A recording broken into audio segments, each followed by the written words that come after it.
vai estar no meu coração desde agora e até aquele dia que a gente vai se encontrar, né, nos céus e ali cantarmos para sempre e louvarmos ao Senhor para sempre. Amém?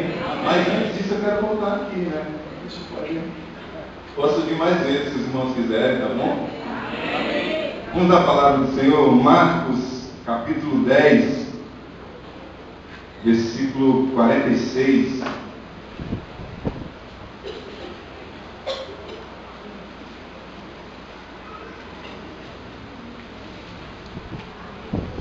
Eu amo ler as histórias de Jesus, dos encontros de Jesus com os homens e as mulheres, porque a gente conhece um pouco mais do coração de Deus ali em Jesus. Deus é Jesus Cristo. Quer conhecer mais sobre Deus? Lê os Evangelhos. Ali está a expressão exata de Deus. O Verbo se fez carne e habitou no nosso meio. Deus é Jesus Cristo. Jesus Cristo é Deus. E a maneira como Jesus se relaciona, a maneira como Jesus fala com as pessoas, ensina, a maneira como ele age e reage, tem um rastro de ensinamento para a gente. Parece que Jesus tem toda uma pedagogia, e isso naturalmente, né? Ele não é um ser forçado. Naturalmente, na maneira como ele vive, ele deixa um rastro de ensinamentos, pano para mano para nós pastores, né? Para aqueles que pregam, porque a gente lê uma história como essa daqui e é fonte inesgotável para a gente tirar verdades, ensinamentos. Uma história como essa é a cura do cego Bartimeu. Marcos 10, a partir do versículo 46.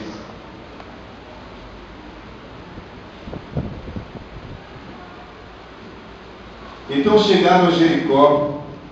Quando Jesus e seus discípulos, juntamente com uma grande multidão, estavam saindo da cidade, o filho de Timeu, Bartimeu, que era cego, estava sentado à beira do caminho pedindo esmolas. Quando ouviu que era Jesus de Nazaré, começou a gritar: Jesus, filho de Davi, tem misericórdia de mim. Muitos o repreendiam para que ficasse quieto, mas ele gritava ainda mais: Filho de Davi, tem misericórdia de mim. Jesus parou e disse: Chamei-o. E chamaram o cego: Ânimo, levante-se, ele está chamando. Lançando sua capa para o lado, de um salto pôs-se em pé e dirigiu-se a Jesus. O que você quer que eu lhe faça? Perguntou-lhe Jesus. O cego respondeu: Mestre, eu quero ver. Vá, disse Jesus, a sua fé o curou. Imediatamente ele recuperou a visão e seguiu Jesus pelo caminho. E seguiu Jesus estrada fora, como diz outras versões.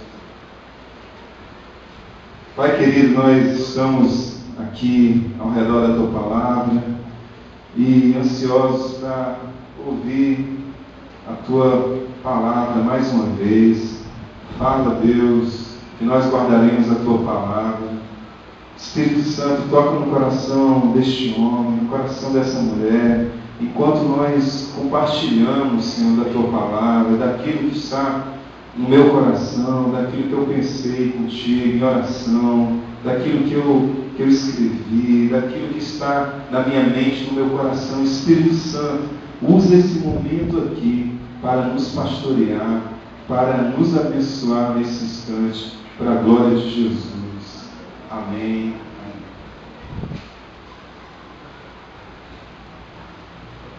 Às vezes, nós estamos tão acostumados com as grandes coisas, com os grandes acontecimentos, que a gente não tem olhos para enxergar as coisas simples.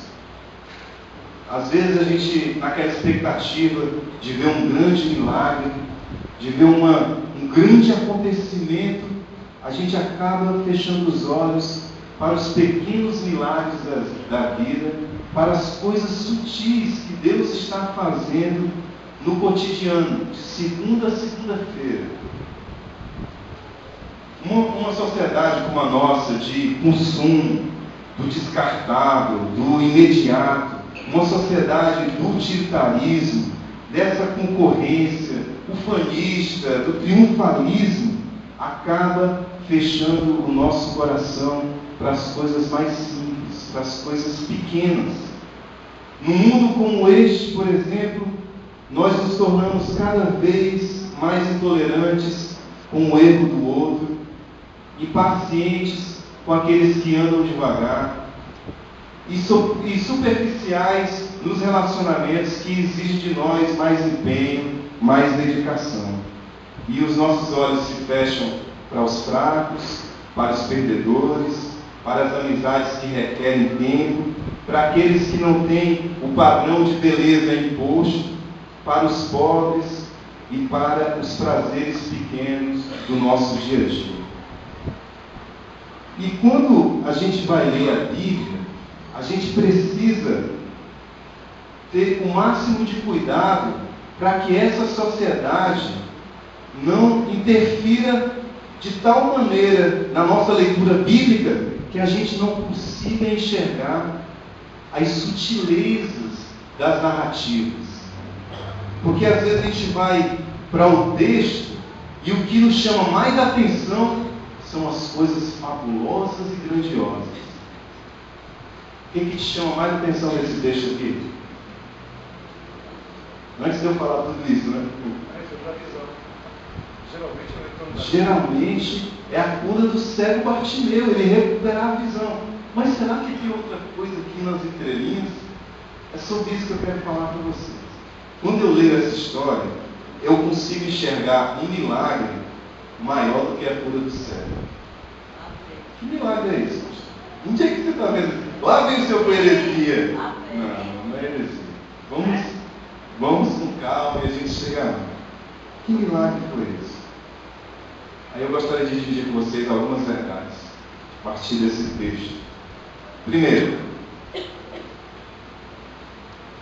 o milagre que me faz continuar é encarar a vida apesar das minhas limitações. O milagre que me faz continuar é encarar a vida apesar das limitações. Antes do Bartimeu passar a enxergar, como eu já venho falando, um outro milagre já havia acontecido. Que milagre foi esse? Bartimeu saiu da beira do caminho. Versículos 46, 50 e 52. Lê comigo. Ah, pastor, isso aí é uma coisa muito simples. Será mesmo que foi um milagre? Olha, quando Jesus e seus discípulos, juntamente com a grande multidão, estavam saindo da cidade, o filho de Timeu, Bartimeu, que era cego, estava sentado à beira do caminho, mendigando. 50. Lançando sua capa para o lado, de um salto, pôs-se em pé e dirigiu-se a Jesus. 52. Vá, disse Jesus, sua fé o curou. Imediatamente ele recuperou a visão e seguiu Jesus estrada afora. O milagre que faz a vida continuar é encarar a vida apesar das limitações. Bartimeu era cego, ele não era paralítico. Ele podia fazer outra coisa além de mendigar. Ao meu ver, talvez esse milagre tenha sido o maior milagre na vida de Bartimeu. O milagre que traria mais implicações na sua vida, mesmo se ele não tivesse sido curado da visão. Fazer a vida continuar apesar das limitações já é um milagre, queridos. E isso acontece todo dia, não é? Se a gente não se superar, se a gente não encarar a vida apesar das nossas limitações, não tem mais esperança. Eu não quero aqui diminuir o milagre que foi o cego Bartimeu enxergar. Maravilhoso, fantástico, escapa do comum. Mas no cotidiano acontecem outros milagres que sem eles a vida seria impossível. Eu vejo que aconteceu uma coisa aqui, que se Bartimeu continuasse cego, já seria um milagre que seria repercutido por toda a sua vida. Antes de começar a enxergar, Bartimeu se levantou, deixou de mendigar, saiu da inércia, da letargia.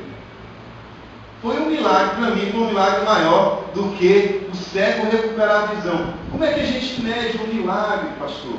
Existem milagres maiores do que o outro? Eu queria perguntar para você, responda para você mesmo. Qual o maior milagre? Um cego voltar a enxergar ou um cego aprender a ler? É incrível isso, né? Vocês já viram a literatura em braille?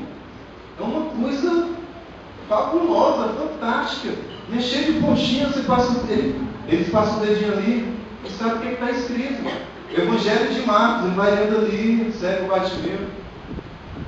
Qual o maior milagre? O cego voltar a enxergar ou o cego estudar, fazer uma faculdade e se tornar um professor? Isso é um milagrão, meu. Qual o milagre que abençoa mais a comunidade dos surdos? Um surdo falar e ouvir, estudar, fazer uma faculdade, ensinar, pode interpretar. Isso é um milagre maravilhoso. Jesus faz uma pergunta aqui, que para os desatentos parece uma pergunta boa. Ele fala assim: o que você quer que eu lhe faça? Mas para mim, conhecendo o mestre que